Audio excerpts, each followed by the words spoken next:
หมอยสูงค่ะหมอยสูงปีๆน้องๆพบปันแห้งขาวใส่หมอหอมกกอกค่ะเมื่อในก็เป็นวันที่12เดือนธันวาคมที่5ปี2025ในตอนรายการเฮาค่ะตอนในที่อ่อนเอาปีๆน้องๆเฮาค่ะมาถ่อมด้วยข่าวเงาโหในเนี่ยค่ะข่าวเงาลงในก็ติเรียกว่าเป็นข่าวเงาลือใหญ่ก็ว่าไรค่ะเพราะยอก็เป็นปัญหาปฏิฆาตกันมาข่าวตั้งก่อหึงในก้อยกะว่าเมื่อเหลียวในก็ตั้ง2ฝ่ายนั่นตกลงกันระยะในค่ะข่าวโหในได้ก็มีนางคนหนึ่งค่ะเนาะอันดงไว้เสื้อขาวได้ค่ะมานางเนี่ยก็กว่าอกแม่นย่าโพจ้ายอันเปิ้นมีหน้าหอต่อเฮิรนอยู่เย้านั่นเหแลถูกย่าเมเปิ้นค่ะเนาะจ้อยตะลาเลื่อนสุดมานางไหลหยอกเงิน3,000,000ไหนนั่นค่ะเฮาค้ามาถ่อมด้วยลองตั้งเปิงเป็นวันอีกหนึ่งนะคะเมื่อวันที่11เดือนธันวาคมที่5ปี2025ในอยู่ที่ห้องการข่าวไทยค่ะเนาะหลายๆห้องการไหลออกมาเปิ้นเผาลาดว่าปัญหาวงกลางคนจุนเนาะอันเป็นเมเก่าของผู้ห้องความจือเสงลือหลังหนุ่มกาลาและจ้าโองามพริ้งค่ะเป็นซีโอผู้ปองการหลงเคิงเฮ็ดหางจือเสียงใหญ่ในค่ะถึงดีเฮ็ดให้อันก็เป็นเมเก่าผู้ห้องความจือเสียงใหญ่ลือหลังในแตบตาเถียวก็จ้อยตะลาเอาตั้งพิษก้นดีอันมาเล่นมาเก้าโผมันนางเฮ็ดจังได๋ค่ะเสียวแลปัญหาได้ก็เป็นมาเข้าตั้งหึงค่ะเนาะเลื่อนสุดในเขาในก็อบโอ้อันแต่ละว่าแลใจกันกว่าเมื่อวานในเฮ็ดจังได๋ค่ะเมื่อว่าวันที่11เนี่ยค่ะอยู่ที่โพตังนาค่ะเนาะเขาในก็ไล่ออกมาลาดว่าในวันที่11เดือนธันวาคมปี2025นั้นตั้งฝ่ายคนเจ้าโอในก็เลยติดต่อกับสืบมาดีคนจุนเฮียก็อันย้อนน้อมลองตั้งตีอันเลยเป็นกว่าว่าสังว่าเจ้านายเฮ็ดจังได๋เนาะเสียวอะไรมันนางก็ว่าเต๋ทรายปันขึ้นกาหย่อเงินหย่อนั่นน่ะเนาะตาเงิน3,000,000วาทเฮ็ดจังได๋เป็นโตเงินกำซื้อจังได๋กำได้ตั้งฝ่ายคนจุนก็ตกลงจอมหนังตีอันจ้าโอ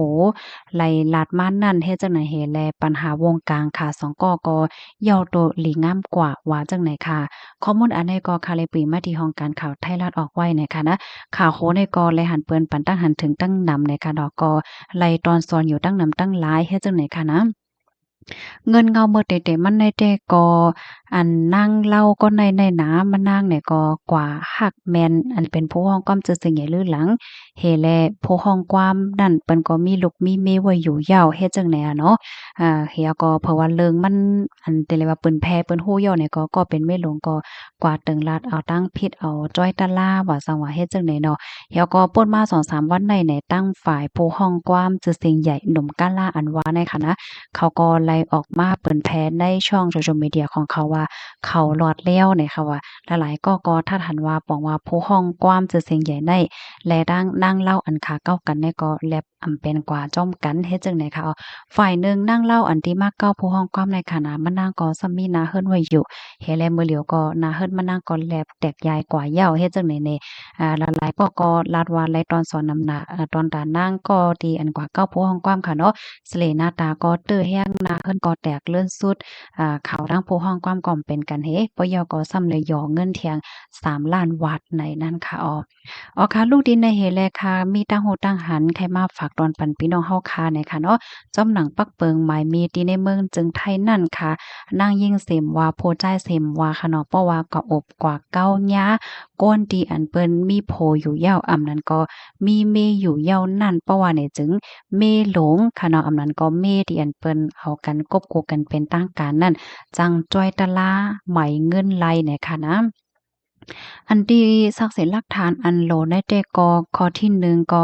ซักเสนหลักฐานกูเจอกูลองค่ะนะเหมือนเจ้งหนังซักเสนหลักฐานก็เป็นโผและดังนางอันที่เก้ากันเจิ้นในค่ะเนาะมันดังว่าเขากว่าจ้อมกันกินข้าวจ้อมกันกว่าก็มาๆว่าดีอันไทยแค่พางอันมันก็ไผเสก็ไทยปันเมื่อเขาอยู่จ้อมกันกว่าจ้อมกันมาจ้อมกันว่าสังว่าเจิ้นในเนี่ยค่ะ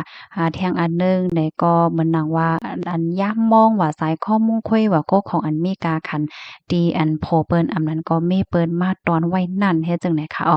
แล้วก็เที่ยงอันหนึ่งก็สลิปเงินเนาะเงินโอนปันเหมือนจังหนังว่า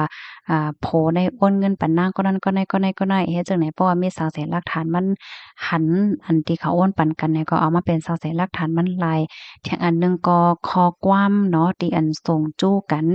ว่าสังว่าเจ้านายค่ะเนาะเอามาเป็นสาวแสนหลักฐานลายค่ะ ยอก็สังว่ามีลูกโฮมกันในก็ไว้เกิดลูกอ่อนว่าสังว่าจะได้เฮ็ดจังไหนคะเที่ยงข้อหนึงก็ก้นที่อันเปิ้นหันไตหน้าไตตาหู้หันจ้อมนั่นเอามาเป็นสักเสหลักฐานมันไหลเพราะว่ามีสักเสหลักฐานจังได๋ตั้งสิ่งทั้งหมดเหี่ยวนี่ก็ต่างยืนต่อลมตะลาไหลเฮ็ดให้เขาสันเจ้าหนองว่าโพจ่ายอำนั้นก็ผู้ยิ่งที่อันมีหน้าเฮิรนอยู่ยอดเสียเลยกว่าเก้าแท้งนั้นเป็นผู้หับการคนลงปองจึงเพราะว่าในจึงเตจังอย่าเอาตั้งพิษป้าลองวินัยวินีไหนนั่นค่ะค่ะกำในซ้ำเฮาค่ะมาโดยแทงเนี่ยค่ะเนาะข้อห้ามนำซ้ำข้อที่1เนี่ยค่ะเนาะอายุความอันว่าในซ้ำ1 ปีเนี่ยค่ะนับตั้งแต่มื้อคู่นั่นค่ะนะแล้วก็ที่2เนี่ยค่ะมีหางลับว่าสังว่าจั่งไหนก็เหมือนหนังว่าหางดีกว่าจ้ำกันนอนจ้ำกันสังว่าจั่งไหนเนาะก้อยก็ว่าเฮ็ดให้เปิ้นยุ่มยิว่าเขาในกว่าเล่นกันเต้ว่าสังว่าจั่งไหนเฮ็ดจั่งไหนค่ะ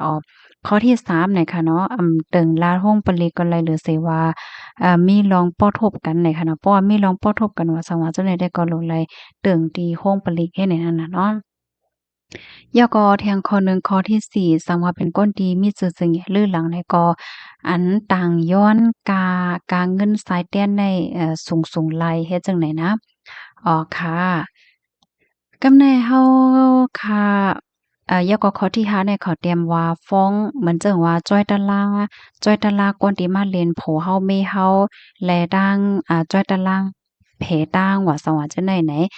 แจกแพไลน์มันเกี่ยวข้องกันนั่นค่ะน่ะเนาะมันเป็นก็2ตอนเฮ็ดจั่งไหนเนี่ยค่ะกำในเฮาค่ะซ้ำมาด้วยเที่ยงเนี่ยค่ะนะตั้งฝ่ายร่วมเต็บรัตตลาในเปิ้นซ้ำเตเต็บรัตจังหือหลาไหนเปิ้นก็เตด้วยค่ะนะว่าคนก้อนนั้นโพใจก้อนนั้นในเฮ็ดหน้าที่การงานอีสังการเฮ็ดการสอนถึงจ้านติไหลยอก็เขาหือนั่นค่ะน่ะเนาะอ้อยก็เปิ้นเฮาว่าจังหือในตรงวงกลการไปมักมีการเฮ็ดการสอนว่าสวรรค์จังใดเปิ้นเตต้วยป้าเฮ็ดจังได๋คะเสร็จแล้วเปิ้นเตต้วยเทียงว่าแต่หน้าเฮิรนกันจังหือลงลายมือกินแขวก็โพเอากันเป็นตั้งการอยู่5เฮ็ดไหนคะนานาเปิ้นได้ต้วยแทงมีลูกโคมกันหลายก็มีสังสิงจึงหือเฮ็ดจังไหนเนาะเสียวก็เหมือนดังว่าฝั่งหังนาเฮิรนลู่ห่ำเป็นจึงหือพองก้นที่อันกว่าเล่นโผเล่นเมเปิ้นนั่นเพราะว่าเขาฮู้ว่าเปิ้นมีนาเฮิรนไว้อยู่ยาวจ่องเขาซ้ำยอมรับผิดจ่องเขาวนไล่5ว่าจังหวะจึงได้เฮ็ดแนวพี่น้องค่ะเนาะอันนี้ก็เป็นปักเปิงหมายมีป้อดอนตอนหนึ่งไหนเนาะข้อมูลในเดก็คาเลปีมาดีช่องวันออกไว้เนี่ยค่ะค่ะอันนี้ได้ก็ใครแนะนำเหมือนจังว่าใครปันตั้งใครใจนั่นค่ะน่ะเนาะว่าผู้หญิงสิมว่าผู้ชายสิมว่าค่ะเนาะเพราะว่าดีกว่าอบมาอบซาอบหางสิมว่าค่ะเนาะเราเลยทัดด้วยหลีๆเนี่ยค่ะนะเลยสิว่ามันติเฮ็ดให้เตอเคิกสเลหน้าตาก้อยหม่ำก้าค่ะเนาะเตจังสางฉุกญาติจ้อยตะลาเอาตั้งพิษย่าไหมเงินสังเจ้าในป้าแทงลูกกวนเนี่ยค่ะยินจมพี่น้องค่ะกูก็ที่รับถอมปันแห้งค่ะเนาะเกี่ยวกับเลยลองปักเปิงหมายมีได้ก็โคย่อยเยี่ยมมันก็ได้มีอยู่เที่ยงตั้งนำค่ะเนาะในตอนได้ก็ขย้อนมาป่องเลี้ยงในปันป้อดอนตอนนึงก็น่าก้อยกวนยาวเนี่ยค่ะยินจมกูก็ค่ะหนังเฮอเตจังเป็นข้อฟังถึงก้นตั้งนำนั้นก็สืบเปิ้นแพ่แช่กว่าใส่กำค่ะเนาะหมอยสูงค่ะ